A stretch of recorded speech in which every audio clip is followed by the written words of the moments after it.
नमस्कार, सप्ततारा न्यूजमध्ये आपले स्वागत आहे। न्यूज बुलेटिनमध्ये जाणून घेऊया आजच्या ठळक घडामोडी।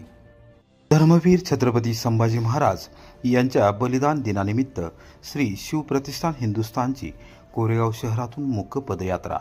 धर्मवीर छत्रपती संभाजी महाराजांचा आज बलिदान दिवस, त्यानिमित्त श्री शिवप्रतिष्ठान हिंदुस्थानच्या वतीने कोरेगाव शहरातून शनिवारी सायंकाळी 7 वाजता मुक पदयात्रा काढण्यात आली। शहरातील ग्रामदैवत श्री भैरवनाथ मंदिरापासून या मुक पदयात्रेस सुरुवात झाली। मोहितेवाडा, पारखीवाडा, बाजारपेठ, जानाई गल्ली, व्यापारपेठ, साखळी पूल, शिवतीर्थ, हुतात्मा स्मारक, रोटरी उद्यान, आझाद चौक, सातारा जकात नाका, जुना motor stand, Ramling road, Murud गल्ली मार्गे परत श्री भैरवनाथ मंदिर येथेपर्यंत मुक पदयात्रा नेण्यात आली। मंदिराजवळ श्लोक पठण करण्यात आले। पुणे जिल्ह्यातील हिंदू पंढरी, वडू, बुद्रुक, तुळापूर येथून आणण्यात आलेल्या धर्मवीर ज्वालाद्वारे अग्निहोम प्रज्वलित करून धर्मवीर छत्रपती संभाजी महाराज यांना न मिळालेला अग्नी देण्यात आला। वडू बुद्रुक येथे छत्रपती संभाजी महाराजांच्या समाधीस्थळास खासदार श्रीमंत छत्रपती उदयनराजे भोसले यांनी केले अभिवादन। छत्रपती संभाजी महाराजांच्या पुण्यतिथीनिमित्त पुणे जिल्ह्यातील तुळापूर येथे शनिवारी सकाळी 7:30 वाजता खासदार श्रीमंत छत्रपती उदयनराजे भोसले यांनी त्यांच्या समाधीस्थळास अभिवादन केले। यावेळी श्रीमंत कोकाटे, सुनील काटकर, पंकज चव्हाण, चंद्रकांत पाटील, सुनील राजे भोसले, मिलिंद गायकवाड, हिम्मत माने उपस्थित होते। यावेळी पत्रकारांशी बोलताना त्यांनी रणझुंजार स्वराज्य रक्षक धर्मवीर छत्रपती संभाजी महाराज यांची आज पुण्यतिथी असल्याने अभिवादन करण्यासाठी येथे आलो आहे। संपूर्ण देशाला स्वाभिमान आणि धैर्य शिकवणाऱ्या महापुरुषांपैकी एक म्हणजे छत्रपती संभाजी महाराज।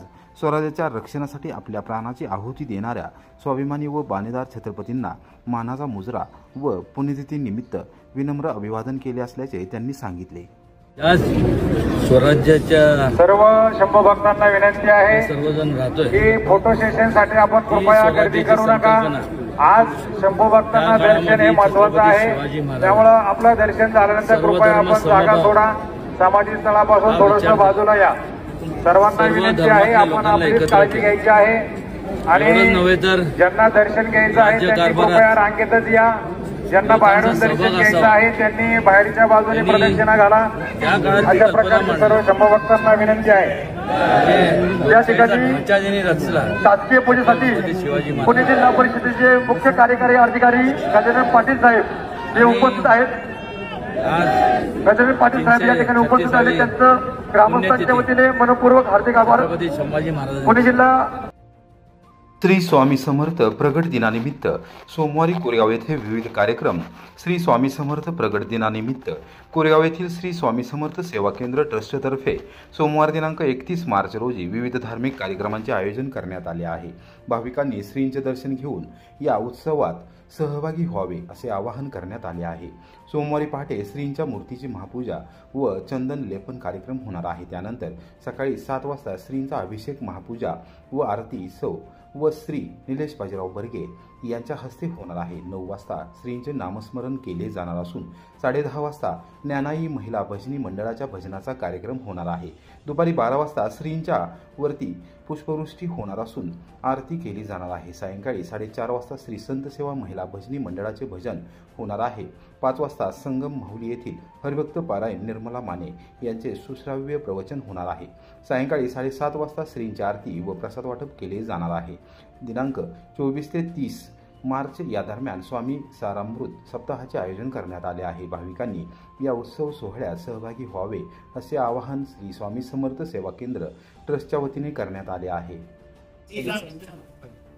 आपल्या श्री स्वामी समर्थ मंदिराची स्थापना 1998 साली झाली।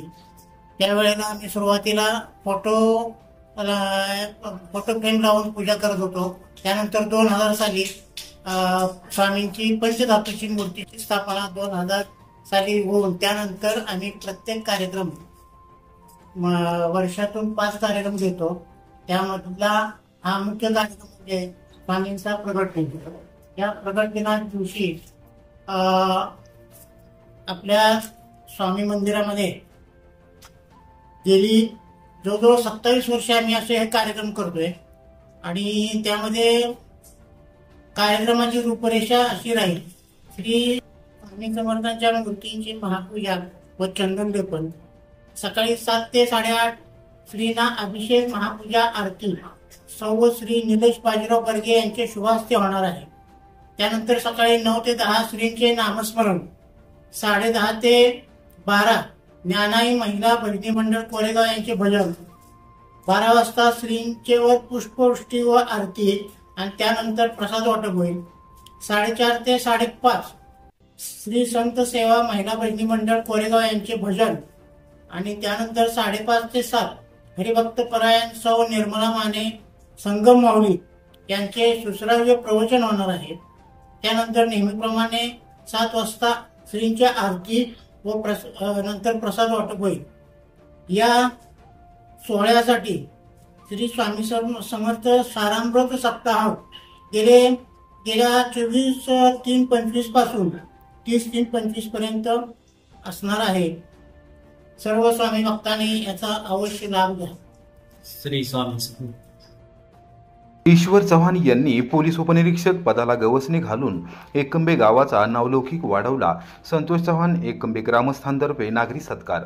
21व्या शतकामध्ये स्पर्धा परीक्षांना मोठा वाव असून विद्यार्थ्यांनी या परीक्षेच्या माध्यमातून अधिकारी व्हावे आणि आपल्या गावासह ग्रामीण भागाची सेवा करावी। ईश्वर चव्हाण यांनी पोलीस उपनिरीक्षक पदाला गवसणी घालून एकंबे गावाचा नावलौकिक वाढवला आहे, असे गौरवोद्गार शिवकृपा सहकारी पतपेढीचे संचालक संतोष चव्हाण यांनी काढले। राज्य लोकसेवा आयोगाच्या पोलीस उपनिरीक्षक पदाच्या परीक्षेचा निकाल जाहीर झाला असून त्यामध्ये एकंबे येथील रहिवासी ईश्वर सुरेश चव्हाण यांची निवड झाली आहे। त्याबद्दल संतोष चव्हाण मित्रमंडळ आणि ईश्वर चव्हाण मित्रमंडळ यांच्या संयुक्त विद्यमाने ग्रामदैवत श्री भैरवनाथ मंदिरामध्ये नागरी सत्कार करण्यात आला। त्यावेळी ते बोलत होते। यावेळी मातोश्री श्रीमती मंगल सुरेश चव्हाण, लोकनियुक्त सरपंच उर्मिला चव्हाण शिंदे, माजी उपसरपंच श्रुतीन चव्हाण, ग्रामपंचायत सदस्य केतन चव्हाण, प्रख्यात उद्योजक जयवंत शिंदे, पोलीस पाटील विकास शिंदे, निलेश शिंदे, सतीश चव्हाण, नाना ताटे यावेळी उपस्थित होते। सामान्य शेतकरी कुटुंबातील ईश्वर चव्हाण आणि त्यांचे थोरले बंधू समीर चव्हाण यांनी पोलीस दलामध्ये सेवा करण्याचा घेतलेला निर्णय अत्यंत स्तुत्य आहे। स्पर्धा परीक्षेच्या माध्यमातून दोन्ही बंधूंनी चांगले यश संपादन केले आहे। त्यांनी भविष्यकाळात विद्यार्थ्यांना मार्गदर्शन करून एकंबे येथून अनेक अधिकारी घडवावेत अशी अपेक्षा संतोष चव्हाण यांनी व्यक्त केली। एकंबे गावाने दिलेल्या पाठबळामुळे लोकसेवा आयोगाची परीक्षा देऊन यश मिळवू शकलो। आज ग्रामस्थांच्या सहकार्यामुळे विद्यानगरी पुणे शहरात आपले कर्तव्य बजावत आहे। पुणे येथे जरी काम करत असलो तरी एकंबे गावाच्या सर्वांगीण विकासासाठी सातत्याने प्रयत्नशील आहे, अशी ग्वाही समीर चव्हाण यांनी दिली। ईश्वर चव्हाण यांनी सांगितले की एकंबे गावाने मला आज घडवले आहे। गावातील शारदा विद्यालयात शिक्षण घेतले असून एकंबे ग्रामस्थांनी दिलेल्या पाठबळामुळेच राज्य लोकसेवा आयोगाची परीक्षा उत्तीर्ण होऊ शकलो आहे। पोलीस दलात काम करत असताना सर्वसामान्य नागरिकांना न्याय देण्याचे काम केले जाईल। कोणत्याही परिस्थितीमध्ये एकंबे गावाच्या नावाला कमीपणा येईल असे वर्तन कधीही माझ्या हातून होणार नाही, असा शब्द त्यांनी दिला। प्रारंभी एकंबे बसस्थानक येथून ईश्वर चव्हाण यांची सवाद्य मिरवणूक काढण्यात आली। चव्हाण यांच्या निवासस्थानासमोर त्यांचे औक्षण करण्यात आले। त्यानंतर ग्रामदैवत श्री भैरवनाथ मंदिरात सत्कार समारंभ झाला। कार्यक्रमास गणेश शेळके, विलास महाडिक, सचिन चव्हाण, दत्तात्रय चव्हाण, विलास चव्हाण गुरुजी, पीके चव्हाण सर, शिक्षिका शीतल चव्हाण यांच्यासह विविध संस्थांचे पदाधिकारी, कार्यकर्ते व ग्रामस्थ यावेळी उपस्थित होते। FRP प्रकरणी किसनवीर कारखान्यासह खंडाळा कारखान्याला साखर आयुक्तांनी बजावली नोटीस। जिल्हाधिकाऱ्यांच्या कारवाईकडे लक्ष।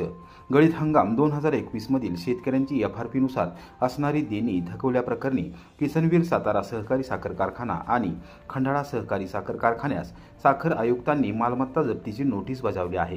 ही नोटीस सातारच्या जिल्हाधिकाऱ्यांमार्फत पाठवली असून त्यामध्ये कारखान्याची मालमत्ता जप्त करून शेतकऱ्यांची थकीत देणी भागवण्यात यावीत असे म्हटले आहे।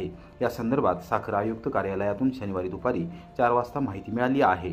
राज्यातील 188 साखर कारखान्यांनी यावर्षी गळीत केले, त्यापैकी 87 कारखान्यांनी 100% FRP रक्कम शेतकऱ्यांना दिली आहे, तर 101 कारखान्यांनी शेतकऱ्यांची FRP नुसार होणारी रक्कम थकवलेली आहे।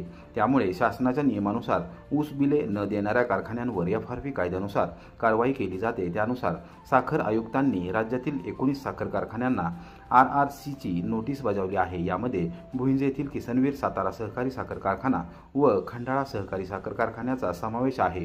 ही नोटीस जिल्हाधिकाऱ्यांकडे पाठवण्यात आली। जिल्हाधिकाऱ्यांच्या निर्णयाकडे आता विविध शेतकरी संघटनांसह ऊस उत्पादक शेतकऱ्यांचे लक्ष लागून राहिले आहे। you.